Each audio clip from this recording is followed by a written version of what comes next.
Shalom sahabat Suar Sunderman, senang sekali saya Oktavia Susanti Warubu bisa menemani Anda di Suar Sunderman Podcast, edisi khusus rancangan khotbah minggu, tempat di mana kita akan mendapatkan pemahaman teologis yang segar dan juga mendalam untuk persiapan pelayanan dan juga pertumbuhan iman kita. Sahabat Suar Sunderman, untuk mempersiapkan diri kita menyambut ibadah minggu tanggal 7 Juni 2026, telah hadir bersama dengan saya Bapak Pendeta Sinar Abdi Warubu MTH yang akan menjadi narasumber pada hari ini. Yahobu Pak. Yahobu Susan. Bapak Pendeta, hari ini kita akan membahas naskah khotbah yang terambil dari Mazmur 50 ayat 7 sampai 15. Sebelum saya membacakannya, mari kita bersatu di dalam doa. Tuhan Yesus yang baik, kami bersyukur buat kesempatan yang indah pada hari ini, di mana kami bisa kembali membedah firman-Mu di Suar Sunderman Podcast. Kami memohon pimpinan Roh Kudus-Mu agar diskusi ini bisa berjalan dengan lancar, dan bukakanlah pintu hati dan pikiran para pendengar yang menyaksikan, sehingga kami semua mendapatkan pemahaman iman yang baru. Terima kasih ya Tuhan. Amin. Mazmur 50 ayat 7 sampai 15. Saya akan membacakannya di bawah perikop ibadah yang sejati. Dengarlah hai umatku, aku hendak berfirman, hai Israel, aku hendak bersaksi terhadap kamu, akulah Allah, Allahmu. Bukan karena korban sembelihanmu aku menghukum engkau, bukankah korban bakaranmu tetap ada di hadapanku? Tidak usah aku mengambil lembu dari rumahmu atau kambing jantan dari kandangmu. Sebab punyakulah segala binatang hutan dan beribu-ribu hewan di gunung. Aku kenal segala burung di udara, dan apa yang bergerak di padang ada dalam kuasaku. Jika aku lapar, tidak usah kukatakan kepadamu, sebab punyakulah dunia dan segala isinya. Daging lembu jantankah aku makan, atau darah kambing jantankah aku minum? Persembahkanlah syukur sebagai korban kepada Allah dan bayarlah nazarmu kepada yang maha tinggi. Berserulah kepadaku pada waktu kesesakan, aku akan meluputkan engkau dan engkau akan memuliakan aku.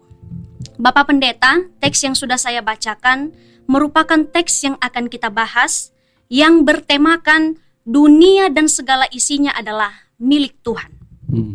Bapak Pendeta, Mazmur 50 ini kan ditulis oleh Asaf, tetapi uniknya Mazmur ini bukan berisi ungkapan hati manusia kepada Allah. Melainkan kalau kita membaca di ayat yang ke-6, di sana dikatakan bahwa Allah sendiri yang menjadi hakim dalam pemberitaan keadilannya. Sebenarnya Pak, ada apa di balik itu?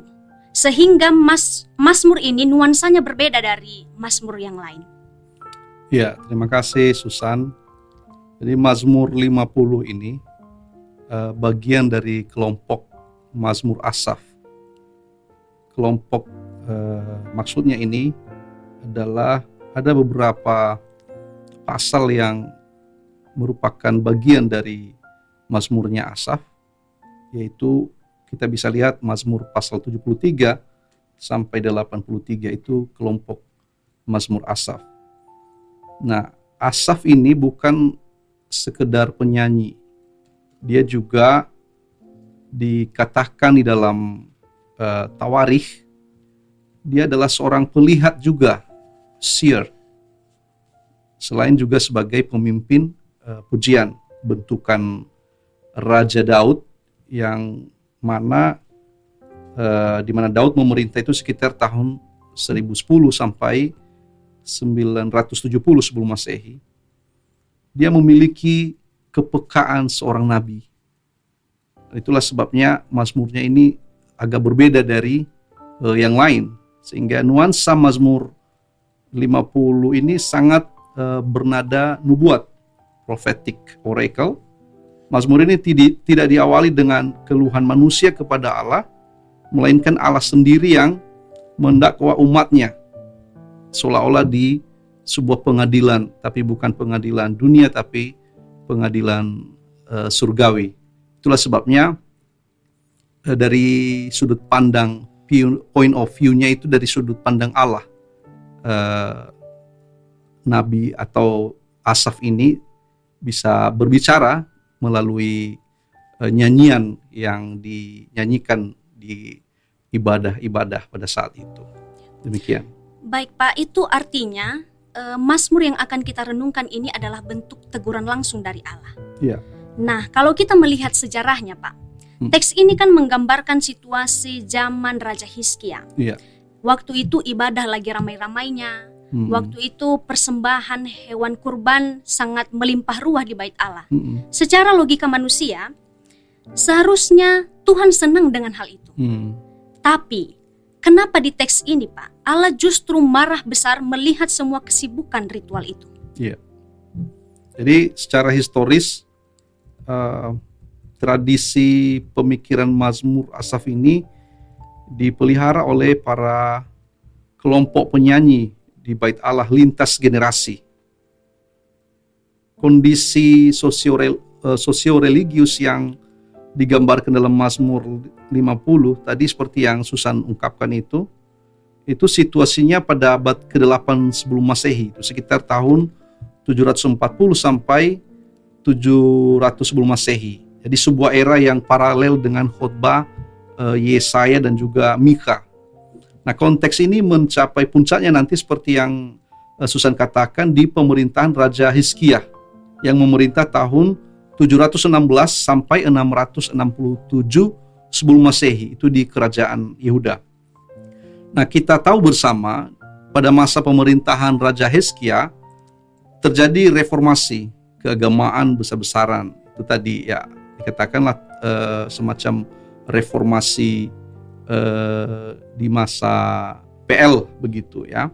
Itu bisa referensinya bisa kita baca dari 2 Tawarikh pasal 29, bagaimana ceritanya reformasi yang dilakukan oleh Hizkia pada saat itu. Sehingga terjadi sentralisasi ibadah ya, dilakukan itu hanya di bait Allah, dan bait Allah itu kembali disemerakan dengan korban sembelihan tadi seperti yang Susan katakan itu sangat syarat dengan ritual-ritual keagamaan yang bisa dikatakan spektakuler ya. Namun di balik kemegahan restorasi fisik dan kultus ritual tersebut, umat Israel akhirnya justru terjebak dalam ritualisme yang formalitas saja.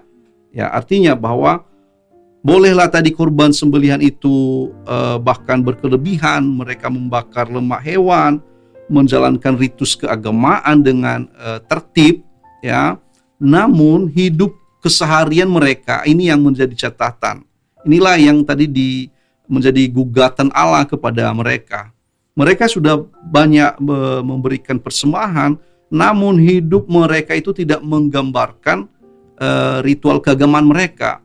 Hidup keseharian mereka itu korup, ya, mereka menindas sesama dan malah justru melanggar hukum Taurat. Itu nanti bisa kita lihat di ayat setelah ayat 15 itu, ayat 16 sampai 21. Jadi bagi mereka yang hidup di era kemakmuran lahiriah tersebut pada masa itu, ibadah itu telah bergeser menjadi seperti tindakan paganisme transaksional yang kayak apa itu? Mereka berpikir mereka bisa menyuap Tuhan begitu ya. Artinya ada transaksional. Saya memberi, maka Tuhan akan memberikan berkat juga kepada saya. Saya menyembah, saya beribadah kepadanya, maka Dia akan menjaga saya, memberi saya perlindungan, menyelamatkan bangsa saya dan sebagainya. Begitulah transaksional iman pada masa itu. Dan ini di sini nanti di naskah ini kita lihat Allah itu tampil sebagai hakim yang mendekonstruksi pemikiran yang keliru itu ya, supaya di sini dia menegaskan bahwa sesungguhnya Allah tidak butuh makan dari darah dan darah lembu atau sapi mereka. Namun apa yang Allah butuhkan dengan penjelasan-penjelasan walaupun ini sangat pendek namun memberikan nuansa yang sangat besar. Nanti kita bisa lihat di tafsirannya. Ya. Wah, miris sekali ya Pak. Ya. luarnya kelihatannya kehidupan mereka itu sangat rohani, tapi kalau dilihat-lihat di dalamnya itu semacam hitung-hitungan dengan Tuhan, melakukan seperti transaksional tadi. Tetapi Pak, jika kita melihat di ayat yang ke-7 sampai ayat yang ke-9, di sini saya akan membacakannya. Dengarlah, hai umatku, aku hendak berfirman, hai Israel, aku hendak bersaksi terhadap kamu, akulah Allah, Allahmu. Bukan karena korban sembelihanmu aku menghukum engkau, bukankah korban bakaranmu tetap ada di hadapanku? Tidak usah aku mengambil lembu dari rumahmu atau kambing jantan dari kandangmu. Bagaimana Pak kita seharusnya memahami ayat yang ke-7 sampai ayatnya yang ke-9 ini? Ya, ayat 7 sampai 9 ini, Susan, di sini kita bisa memastikan ya, di bawah terang tema kita tadi, bahwa segala sesuatunya itu adalah milik Tuhan. Di sini yang pertama, Allah tidak membutuhkan sesuatu dari manusia. Ini sebuah pernyataan yang sangat radikal ya. Allah nggak butuh. Saya nggak butuh dari kamu begitu.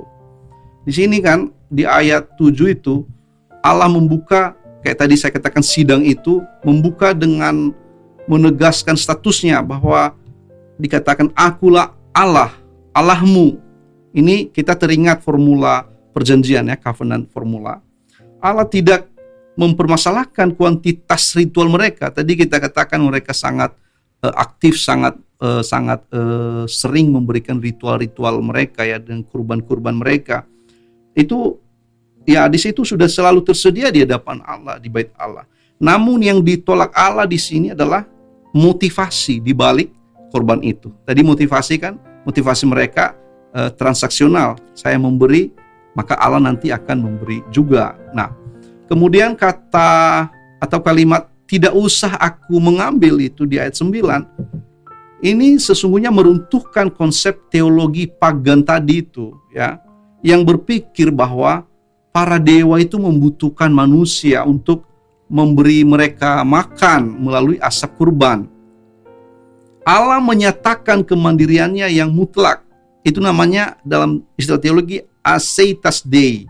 Allah tidak mengalami kelaparan atau kekurangan eksistensial yang perlu ditambal oleh persembahan-persembahan manusia. Nah, di sini lebih jauh dalam penegasan ini, Allah sedang menelanjangi ilusi religius umat yang merasa telah berjasa kepada penciptanya.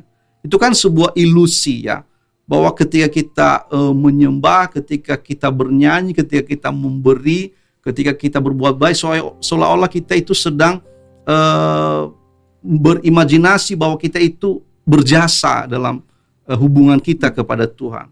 Nah, ketika Allah berkata bahwa Dia tidak akan mengambil lembu dari rumah atau kambing jantan dari kandang mereka, di sini kan Allah sedang meruntuhkan rasa percaya diri yang palsu ya, yang menganggap bahwa pemeliharaan dan berkat Allah itu dapat dibeli dengan kepatuhan ritual. Nah, ini penolakan ini menunjukkan bahwa Allah tidak dapat dimanipulasi oleh rutinitas keagamaan. Dia tidak mencari materi yang mereka miliki, melainkan hati yang benar-benar datang kepadanya. Dengan demikian ayat 7-9 ini menjadi tamparan keras bagi siapa saja, Susan, yang mengira bahwa aktivitas pelayanan kita gitu, seperti kita melayani, kemudian persembahan kita, semua kebajikan yang kita lakukan dapat dijadikan alat tukar untuk mendikte kehendak Allah atau menyembunyikan kebobrokan moral hidup kita sehari-hari. Itu tidak bisa. Demikian mungkin di ayat 7-9 itu, Susan. Iya.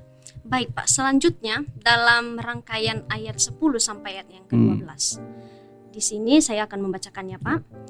Sebab punyakulah segala binatang hutan dan beribu-ribu hewan di gunung. Aku kenal segala burung di udara, dan apa yang bergerak di padang adalah dalam kuasaku. Jika aku lapar, tidak usah kukatakan kepadamu, sebab punyakulah dunia dan segala isinya. Di sini Pak, seolah-olah Allah semacam menyindir di sana. Yang mengatakan kalau aku lapar, Aku tidak butuh dari kamu manusia ini. Hmm. Apa maksud ucapan Allah yang menegaskan kalau dia sebenarnya tidak membutuhkan apa-apa dari kita manusia ini? Dalam rangkaian ayatnya yang ke-10 sampai ayatnya ke-12, Pak. Nah, jadi Susan, ayat 10 sampai 12 ini saya simpulkan menjadi poin kedua dari rancangan khotbah, yaitu bahwa Allah itu berdaulat mutlak atas alam semesta. Kalau kita rumuskan ayat 10 sampai 12 itu, di sini kan Allah melakukan klaim kepemilikan yang cukup radikal. Binatang di hutan, ternak di gunung yang beribu-ribu itu, hingga makhluk bergerak di ladang, semua dalam miliknya. Ya, semua dalam miliknya. Mengapa manusia merasa sombong memberikan sebagian kecil miliknya kepada Allah, padahal yang mereka bawa itu bagian dari tanah yang dalam miliknya Allah sendiri. Nah, ayat 12 adalah puncak dari tema kita, Susan. Dunia dan segala isinya adalah milik Tuhan. Di sini kan kita bisa mengatakan sesungguhnya Allah menertawakan konsep jika aku lapar. Ya. Pemilik alam semesta tidak mungkin bergantung pada makhluk ciptaan yang hanyalah debu. Poin ini menegaskan kedaulatan penciptaan, creation sovereignty. Ada kedaulatan penciptaan itu. Manusia bukanlah pemilik. Manusia hanyalah penata layan, steward. Jadi bukan owner. Manusia itu penata layan, stewardnya di kebun milik Allah itu. Nah, kita kan sering mengatakan itu bahwa memang kita ini hanya pelayan, bukan pemilik. Melalui klaim kepemilikan yang radikal ini, Allah secara sengaja menggeser posisi manusia dari status pemilik tadi, owner, menjadi sekedar pengelola, manajer, penata layan. Konsekuensi teologis dari kebenaran ini, Susan, dia hancurkan tadi ilusi kesombongan manusia atas harta, pencapaian, prestasi, nama, segala sesuatu yang kita miliki, material yang dapat kita genggam. Ketika seorang percaya menyadari bahwa setiap sen uang di dompetnya, setiap jengkal tanah yang dimilikinya, nafas yang dihembuskannya, ditariknya setiap saat, itu adalah hak milik mutlak Sang Pencipta kita, Allah. Maka ketika kita menyadari itu, seluruh point of view kita, sudut pandang kita harus dirubah total. Kita hanya sekedar penata layan.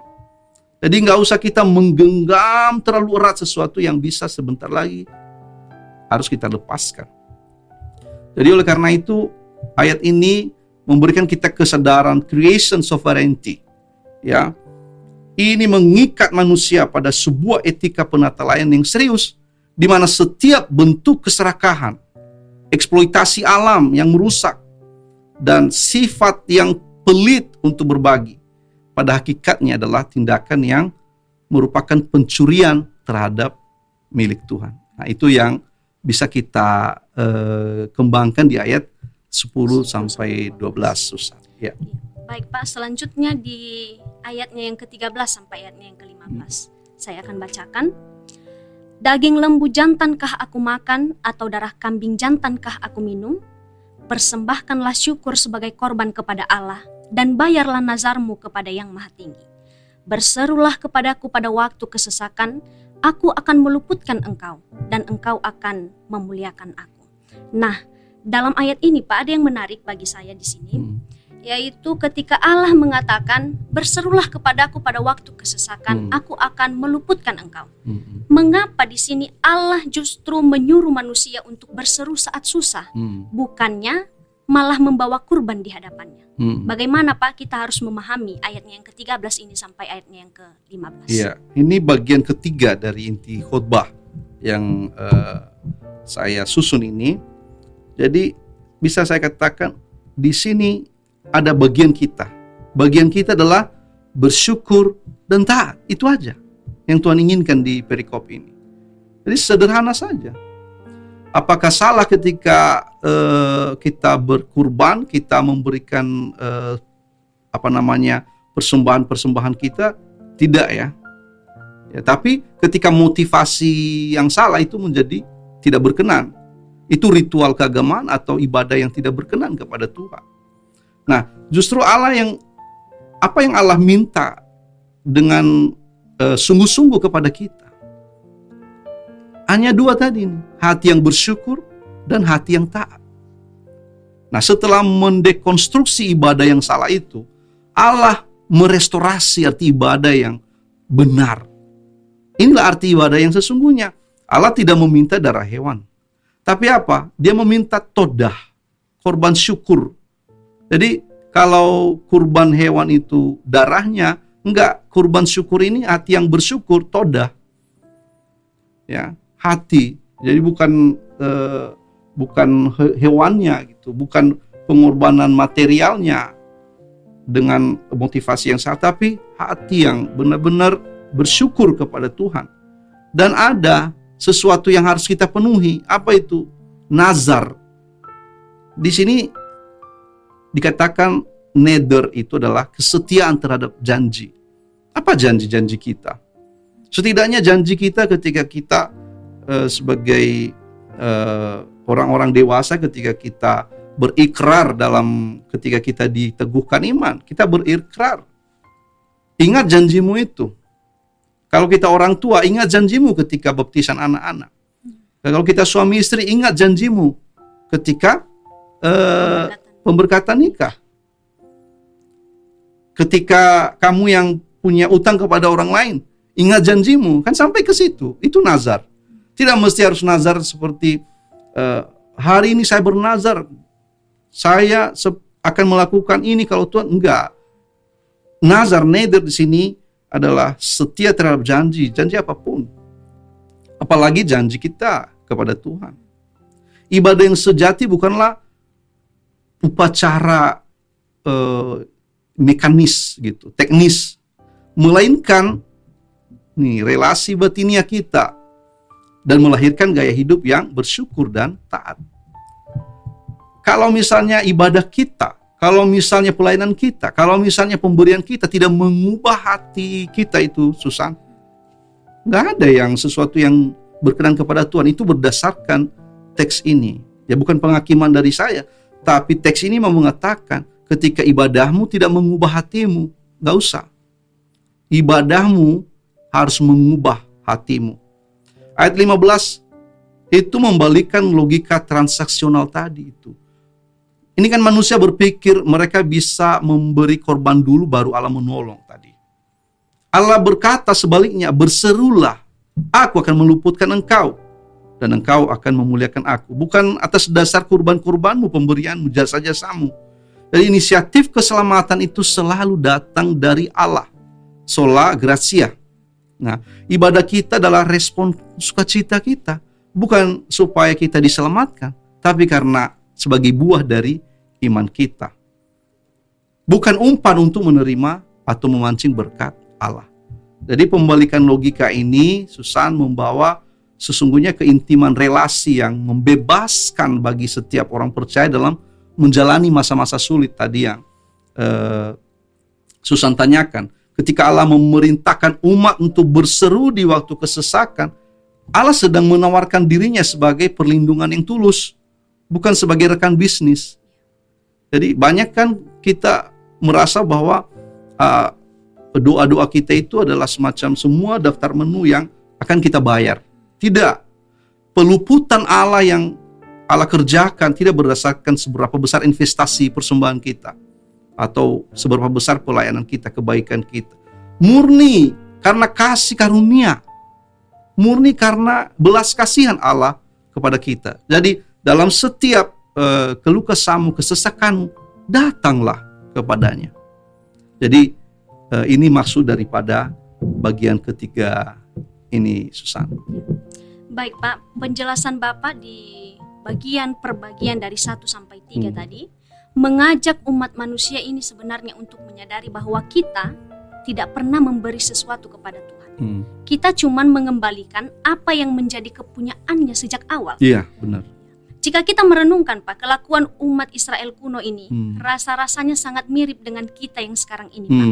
Ada banyak yang rajin pelayanan atau banyak memberikan persepuluhan, tapi motifnya itu yaitu supaya bisnis mereka dilipat gandakan, agar hidup mereka tidak terkena sial, agar mereka selalu diberkati, dan lain sebagainya.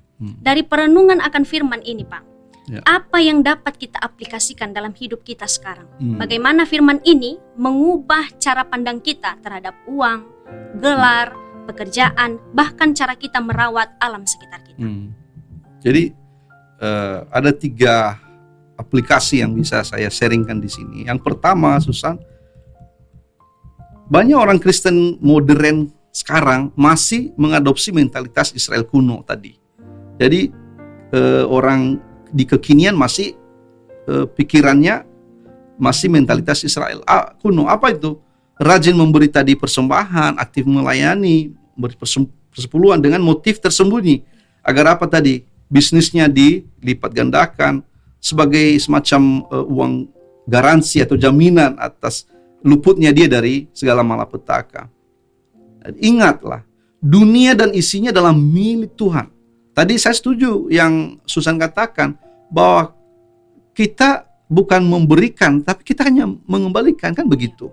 Nah, kita tidak bisa menyuap pemilik semesta ini. Jadi jangan ada orang Kristen itu kan berdoa seolah-olah persembahannya itu untuk menyuap Tuhan. Tidak, itu nggak benar. Berhentilah memperlakukan Allah seperti mesin ATM keagamaan. Ketika kita masukkan doa dengan uang, keluarlah berkat-berkat. Tidak. Kita memberi karena kita sudah kaya di dalam anugerahnya. Bukan supaya kita menjadi kaya secara material. Yang kedua, karena dunia dan segala isinya adalah milik Tuhan, maka uang di dompet kita, gelar tadi itu, Susan, di belakang nama kita, tanah atau aset yang sudah disertifikat, bahkan pelayanan kita yang sangat luar biasa, status itu semua adalah titipan. Kesadaran ini harus melahirkan 2 hal. Yang pertama, kerendahan hati. Tidak ada yang perlu disombongkan, kan? Kita hanya pengelola. Ya, kalau di dunia ini seolah-olah nama kita tertera sebagai pemilik, bagi Tuhan kita hanyalah pengelola. Yang kedua, seharusnya kesadaran itu melahirkan etos kerja dan ekologi yang benar. Tadi seperti yang Susan katakan, kita harus merawat alam. Karena binatang itu, hutan itu, lingkungan hidup itu juga ciptaan Tuhan, milik Tuhan. Jadi kita tidak, jangan berpikir antroposentris gitu. Semua berpusat kepada manusia gitu. Bahwa bumi ini adalah milik kita bersama. Di bumi itu ada siapa saja? Ya ada ciptaan yang lain. Yang Allah juga mengasihinya.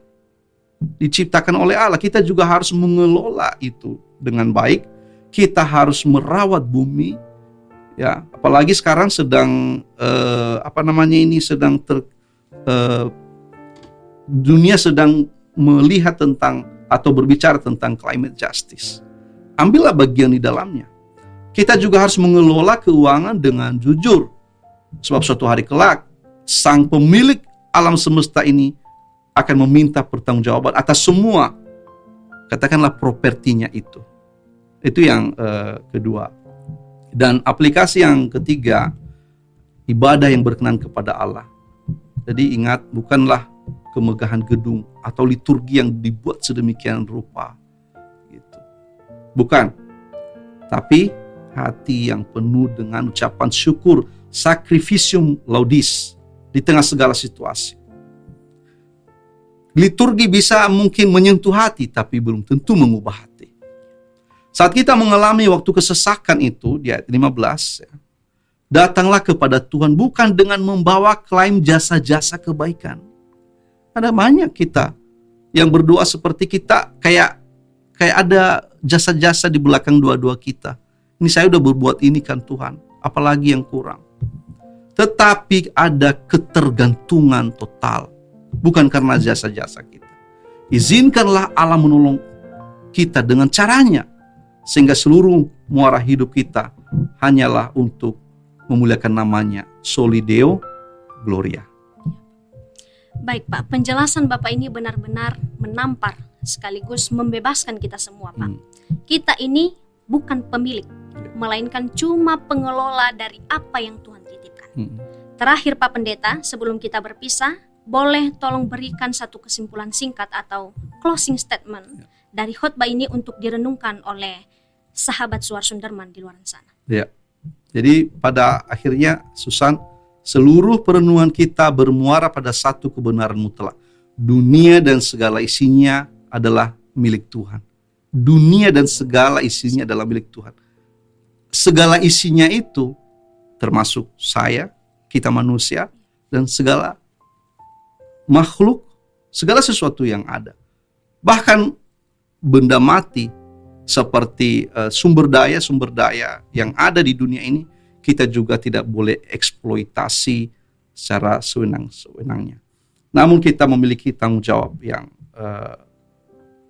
benar-benar menjadi seorang steward yang bertanggung jawab, seorang penata layan yang baik. Kita itu harus memiliki hati yang yang memahami bahwa Allah itu tidak butuh disuap, ya, tetapi apa yang dibutuhkan, apa yang Tuhan inginkan itu hati yang tunduk, hati yang penuh syukur, dan hati yang sungguh-sungguh mengakui kedaulatan, kepemilikan Allah atas dunia ini. Jadi semua yang ada pada kita, harta kita, keluarga kita, pekerjaan kita, semua adalah titipan. Jadi mari kita runtuhkan ilusi bahwa kita ini pemilik atas hidup kita. Jadi di akhir renungan ini, saya mengajak kita mengembalikan tahta kepemilikan hidup kita itu hanya kepada Allah, Sang Pemilik Tunggal. Demikian. Baik Pak, pada akhirnya kita harus meyakini bahwa di dalam tangan Sang Pemilik yang berdaulat, hidup kita ini akan aman. Amin. Terima kasih Pak Pendeta sudah berbagi banyak hal. Semoga banyak orang yang terberkati lewat apa yang telah kita bahas. Semoga Bapak Pendeta juga dan keluarga selalu diberkati oleh Tuhan lewat pekerjaan dan pelayanan. Dan kepada seluruh sahabat Suar Sunderman yang telah menyaksikan, kami ucapkan terima kasih. Dan jangan bosan-bosan untuk mengunjungi acara Suar Sunderman Podcast. Nantikan episode-episode selanjutnya. Shalom.